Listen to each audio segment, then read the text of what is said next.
But before we get into that, don't forget to put the prompter where you can read it. Aloha, welcome to Island Alert, the show where we talk to Kauai's first responders. I'm Max Richardson. And I'm Ashley. And today, we're going to talk about what it's like to be a 911 dispatcher. The following program is a production of Hōʻike, Kauaʻi Community Media. Island Alert was made possible in part by the Kauaʻi Island Utility Cooperative.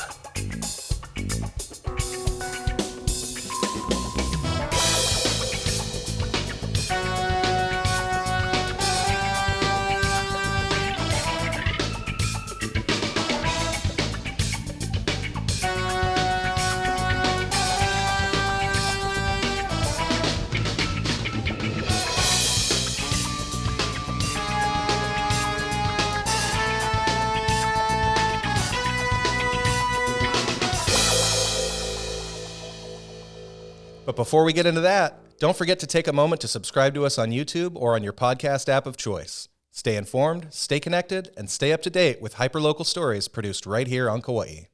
Ashley, thank you so much for coming on the show. Thank you for having me. Yeah, I'm happy to have you in here. How long have you been an emergency services dispatcher? I've been a dispatcher for the county for a little over 5 years. 5 years. Okay, wow, that's a while. What inspired you to want to become a dispatcher? I guess I wasn't really inspired to be a dispatcher. I needed a job, and I've always wanted to be a lifeguard. Like, that was my number one dream in life, but God had other plans for me. So I ended up in dispatch. How do you like it? I love it. Cool. So tell us, you touched on it a little bit, but tell us a little bit about your journey. How did you go from being an ordinary civilian to being in this line of work? Well, it started like my journey into public safety started off with actually little children. So I stayed home and I was doing childcare. And when the pandemic hit, all the parents that worked in the hotels stayed home to watch their kids. So I sought work through the county. So I went online and I applied, and it was just filling out a form on the website. Oh, wow. Okay. Was there any kind of training, or what kind of training or preparation did you have to go through before starting as an active dispatcher?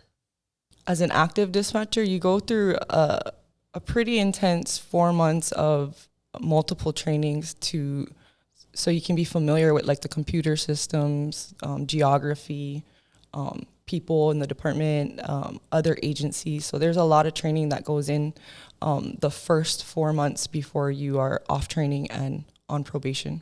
Okay, wow, 4 months, that's quite a while. That is intensive training. Yes. So you never get lost anymore, huh, if you spend all that time learning geography? That is not true. On the way here, we pulled up, and I pulled in Kalena Street, and I put my car into park, and I entered 4318 Rice Street, and I looked at my sister, and I said, yes, your sister still gets lost. All right. What's a typical shift look like for you? So a typical shift, it could just be like a mellow day where, everybody's like being good and there's no crime being committed or being reported. And other days it could just be nonstop from the moment you come in to the moment you leave. So yeah, every day is different. Yeah, I can imagine. So when there's nothing going on, what do you do? Like, you're sitting at the computer near the phone. Somebody always needs something in dispatch, or outside for dispatch. So if it's not the phone, the public needing emergency help or like non-emergent help, it could be an officer. It could be anybody from an outside agency, or somebody that needs help. They call in, and then we do our best to find the people to help them. So you never have to worry about being bored. No, I feel like boredom, it comes from within. That's a state of mind. And there's so much work in dispatch that I don't think you'll ever be bored. Some wisdom there. Boredom is a state of mind. All right. If you're allowed to say, I know people's privacy is a big concern, but if you're allowed to say, what kind of call do you get the most often? Like, what's the most common thing someone says when you pick up the phone? The good old noise complaint. It can come in at any hour of the day, and it could be for anything that you could imagine. I've gotten there's noise complaints. Yeah. Mm-hmm. All right. Yeah, that honestly not that surprising. We also get a lot of calls for animals. People would be surprised on how much animals we have on the island, and the Humane Society covers like the dogs and the cats, but if you can think about every other animal other than a dog and a cat that's in need, we get a call. Pigs and horses and cows and goats, all kinds of stuff. Yes. Oh yeah, there's lots of goats. Yes. All right. So I didn't write this one down, but do we have, I know like on the mainland, there's an emergency services, branch called animal control. We don't have that, right? It's police or the Humane Society, right? That would be. Yeah. We don't have from my understanding, we don't have the resources to help the cattle, to help the horses. And if I call the Humane Society, it's not like they have like a trailer and all of that and the area. So right now there's outside like nonprofits that do take animals on, and it's seeking help from them. And even they too are understaffed and don't have the funds to take it on immediately. Yeah. Yeah. And it's a small island, so I guess it's hard to bring in equipment or even personnel from far away. Like you can't go to the next county over and pick up a trailer. Right. So in your opinion, what qualities do you think would make someone a great dispatcher? A great dispatcher. Qualities. It's not a job for everyone. It's not for everybody. Some qualities is having, being honest. I wrote down in my when I first came into dispatch, I thought qualities that would help me be honest, open-minded, and willing. But as I worked, I realized that certain things happen, and then you develop qualities as a dispatcher. So I learned how to be assertive. I learned how to be punctual. The best one is being positive, because there's a lot of negative in there. And my favorite quality of a good dispatcher is their humor, and it's dark humor to be exact. They do very well in dispatch. That makes sense. Yeah, I could see that. I can imagine that. So at the end of the shift, we usually spit out a corny joke just to laugh, so we leave there positive. Yeah, that's good. Sometimes, you gotta keep it positive in a high stress environment like that. All right. So kind of in that same vein, what's some advice that you would give to someone who's thinking about applying to become a dispatcher? Don't think about it. Just do it. Open your computer, click on the website, and apply. That's what I did. I didn't think too much about it. I gave it a year, and if I liked it, I was going to give it another year, and so on. So it's been 5 of those years. Yeah, great. All right, so I'm sure there's a lot of different ways you can answer this question. You can be as verbose as you want.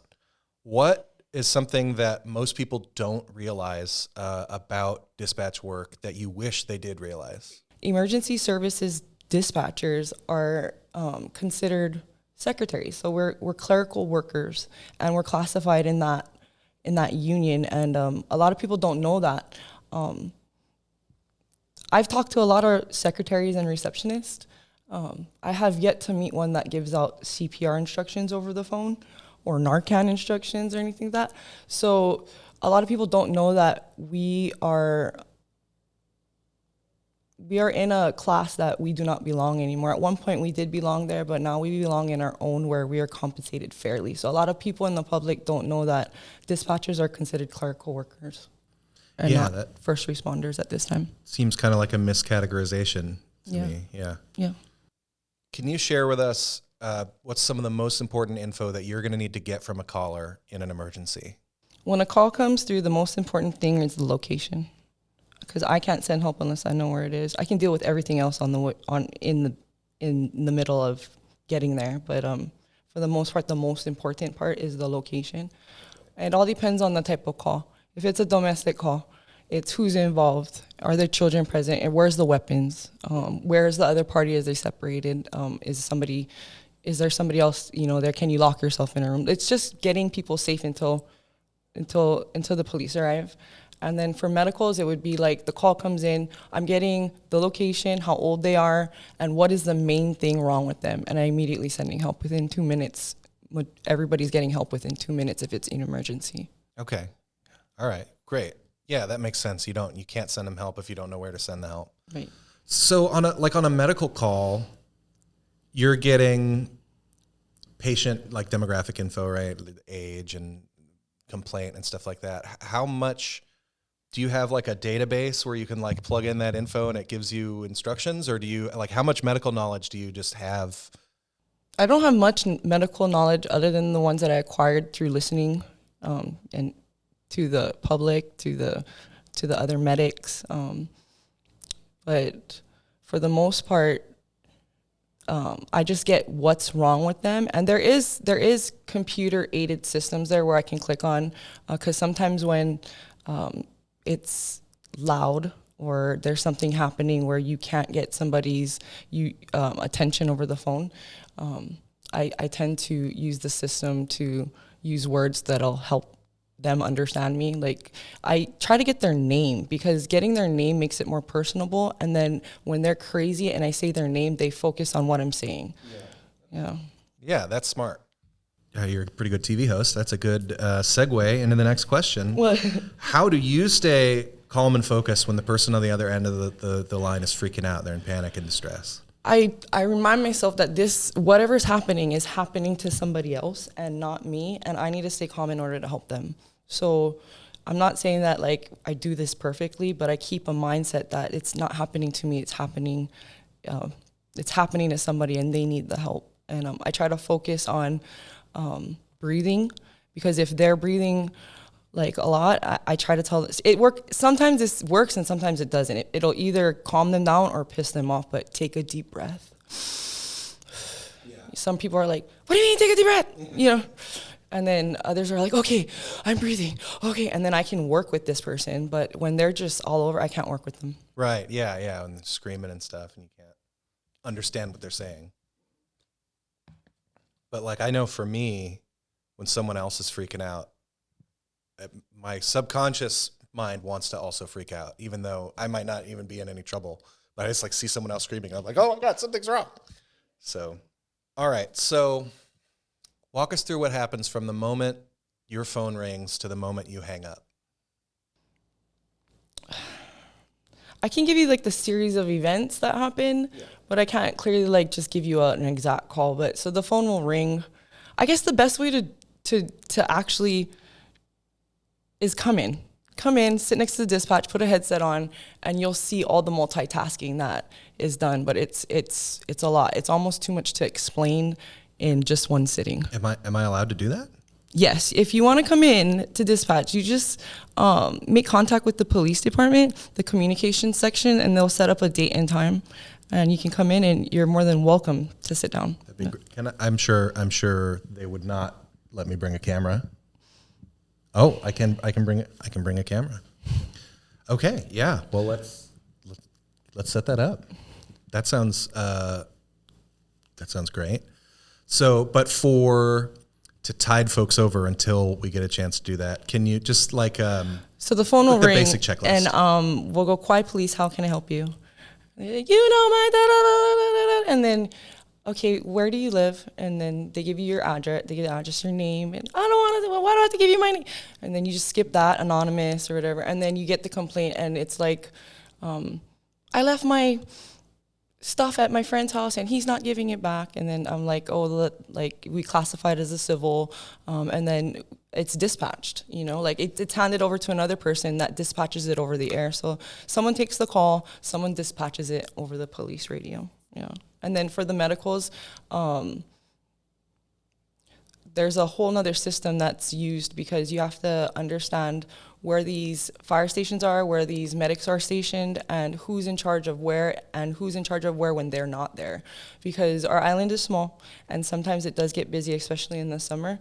So it's pretty much answering the phone, 911, where is your emergency? Getting that chief complaint, age, and first the address, and then from the moment they say chest pains, I say, please hold, I'm going to be talking to fire and medics, and I'm using that radio system, and I'm talking to fire and I'm talking to medics, meanwhile still having the phone, So as soon as everybody is sent out, then I and another call will come in. I still have to monitor what they're doing when they arrive on scene, when somebody's going to the hospital, and also take calls. As there's help, there's other people in there, but for the most part, one person is assigned to, 1 to 2 people is assigned to the 911 taking part, and the other person's pretty much handling the police part, and somebody's handling the phones. So you can be like on the phone with person B, and you're still like on the radio with the police that are responding to the call from person A. Absolutely. Like and at the I same could be on the time. phone with the caller, I'm talking to an officer, and I'm transmitting. Yeah, so. That's wild. That's there's a lot of crazy amount of multitasking. They say you need a third ear working in there. That didn't come, I didn't come in with a third ear. That means like the equivalent to like eavesdropping or whatever, but there's multiple conversations going on, but you hear keywords like gun, knife, choking or whatever, your ears zero into that and ignore everything else. So the third ear develops a little after the first year. That's a crazy impressive skill to be able to talk on the phone, talk on the radio, well, just hear someone in the ignore room. Everything that's unnecessary and go to what's priority. Yeah. That's super interesting. So have you ever had a chance, like you said, it is a small island. Have you ever had a chance to meet someone in person that you had previously helped over the phone? I did, and it was very rewarding. So I didn't ask if I could share her name or not, so I'm not gonna. But there was an incident where a female experienced a cardiac event in a local in the Long store, and she coded, meaning CPR had to take place, and I was the dispatcher over the phone. There was another dispatcher on the phone as well. There's multiple people helping this one person, and I got an email from the fire chief saying that this lady wants to thank us, and it's not every day we get thanked, because it's a thankless job and we do it, and most of us don't expect anything in return, because we chose the field of work. And so to be recognized was really nice. She came in, we got to see the whole team from, everybody, fire and medics and police that all helped, and the public. Yeah. So it was rewarding, and she gave us a hug and a lei and told us how grateful she was for her life. That's awesome. Yeah, that's super cool. I used to be in the Coast Guard, and we did a rescue one time. We towed this boat. So my unit was a ship, like a deep water ship, So we went out to the ocean and we tied this boat up and we towed it to shallow water. And then the smaller boats came out to tow it in because we couldn't get, close enough to shore. And it was the same thing. The guy wanted to come down to the pier and see us. It was the only time I'd ever had somebody do that. And he was pissed off because the ride was rough and his stuff got wet. I was like, yeah, you're welcome, bro. And not everybody is grateful. Yeah. And it shows. Dude, how has the job changed in the past 5 years? Like, I know it's technology and procedures and population are constantly evolving and changing. So how's the job different now than it was when you first started? So when you say that, the first thing that comes to mind would be that, the technology is ever changing. So we are constantly looking for the next, generation of 911 stuff. And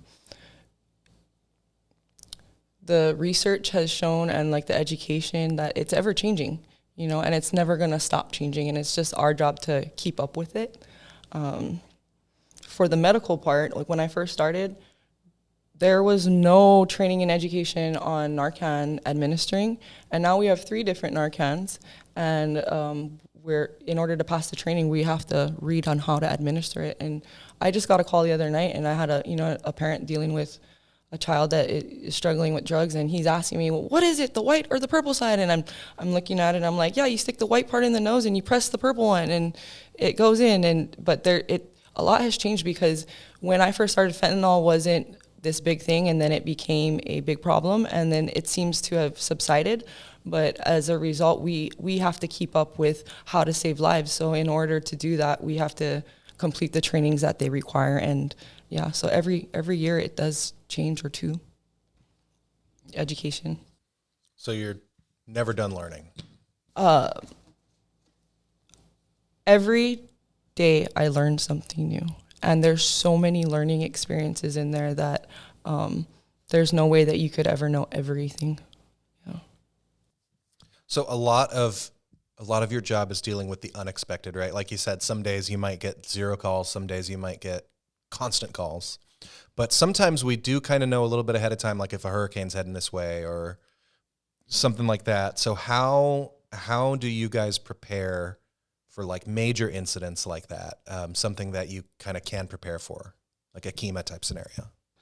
Exactly. So we have backup, the Kauaʻi Emergency Management Agency, and they're pretty fully staffed with a bunch of people that are well trained in dealing with natural disasters or something major like a pandemic or So these agencies, they're all notified through KEMA, and the heads from all the departments will show up, and then they make sure that the calls that for service on the board that are piling up are getting addressed, because we're still in dispatch dealing with the public, So like if a whole town's out of water, the Department of Waterhead is going to make sure that that town gets the water, or priority-wise, everybody's taken care of, and we don't have to stress about, is this person or is this area getting help?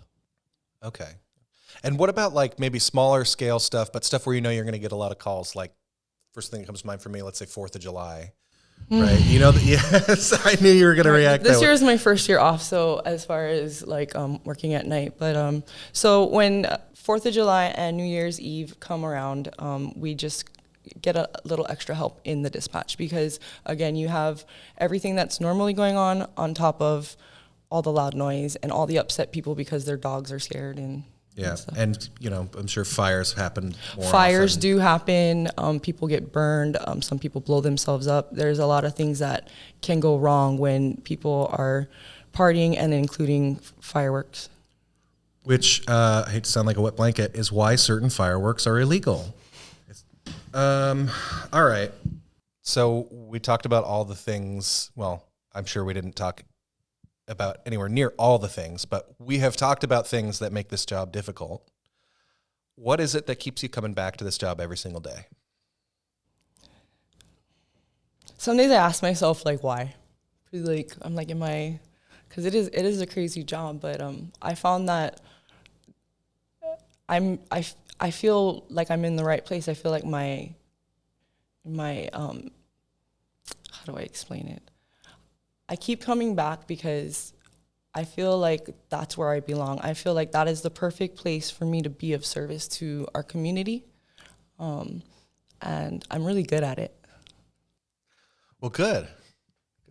And that's really great that you have that drive to be of service. To a lot of people wouldn't necessarily feel driven to be of service to the community, but it's more about take, and it's great to have that instinct to give.